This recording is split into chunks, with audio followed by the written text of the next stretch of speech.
Lors des réunions bilatérales entre la Russie et les États-Unis à Riyad, il n'est pas seulement question de paix en Ukraine, mais aussi de redéfinition des relations entre ces deux pays, notamment en ce qui concerne la frontière de la Fédération de Russie et l'expansion de l'OTAN. C'est sans aucun doute la grande peur des médiocres dirigeants européens. Ils devraient arrêter de se comporter comme des enfants gâtés qui s'attirent des ennuis en s'attendant à ce que leurs grands frères les défendent. Ils sont trop confortables et ne veulent pas apprendre à défendre leurs propres intérêts avec leurs propres ressources. Ils préfèrent attendre que les États-Unis viennent les sauver chaque fois qu'ils ont un problème. Car ce qui n'était auparavant qu'une rumeur se présente maintenant comme une tempête à l'horizon, puisque les États-Unis réduisent déjà leur présence militaire en Pologne, dans les Balkans et au Kosovo, avec l'intention de normaliser les relations avec la Russie.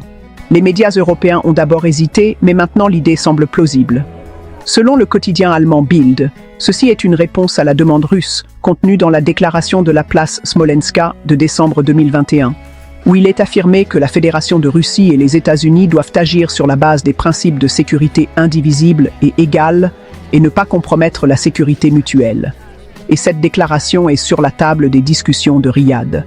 Et même si tout cela semble invraisemblable, pour ceux qui ne peuvent pas concevoir le monde sans un conflit entre puissances, la vitesse des événements pourrait nous surprendre. Il est clair que le retrait des États-Unis de l'OTAN doit être considéré, pour l'instant, comme une illusion.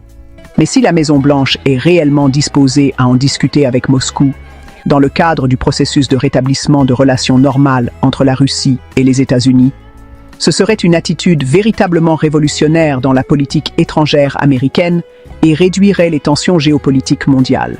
Tout ce mouvement de retrait des bases déjà confirmées, comme celui du Kosovo, ferait partie d'un effort pour repenser la sécurité européenne. Corrigeant une erreur commise par l'administration Clinton et perpétuée par ses successeurs, qui ont ignoré les intérêts russes, ce qui, en fin de compte, a abouti à la guerre en Ukraine, fait reconnu aujourd'hui par les dirigeants européens eux-mêmes. Et puisque l'infrastructure de l'OTAN est fortement dépendante des États-Unis, la réduction de leur participation diminuerait la menace perçue par la Russie. De plus, la suppression des installations antimissiles en Pologne et en Roumanie pourrait faire partie de ce processus.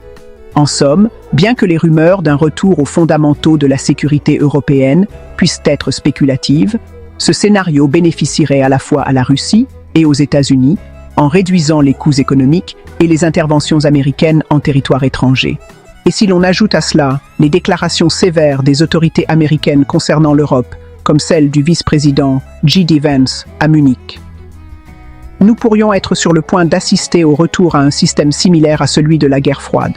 Ce qui serait une nouvelle très bienvenue pour un monde qui peut espérer sortir d'une spirale de folie et de violence qui n'a apporté que mort, misère et destruction. N'oubliez pas de liker et de vous abonner à la chaîne. Bonne chance et bonne santé à tous.